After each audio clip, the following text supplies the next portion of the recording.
After my father-in-law's funeral, my unemployed wife came into a $450 million inheritance. Out of nowhere, she told me she wanted a divorce, saying, I don't need you anymore. I just laughed and said, don't come to regret this later. Once the divorce was finalized, my ex-wife was caught off guard when my father-in-law's attorney started laughing. Confused, she asked, are you serious? The lawyer responded, did you even read the will properly? My ex-wife's face went completely pale. I looked at my dad's bank account and saw nearly $600 million in it. I thought to myself, this money is all mine now. I don't need you anymore.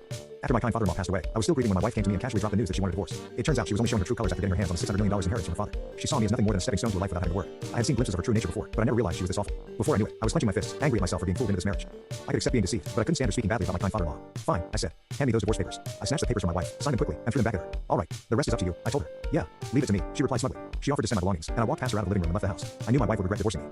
Sure enough, she called me later, panicking when I explained that the $600 million was just a fantasy. My name is John. I'm 45 years old, and I work in sales. My wife, Mary, is also 45 and used to work in sales, but now stays at home. There's a story behind her becoming a homemaker, but to explain that, I should start with my first wife.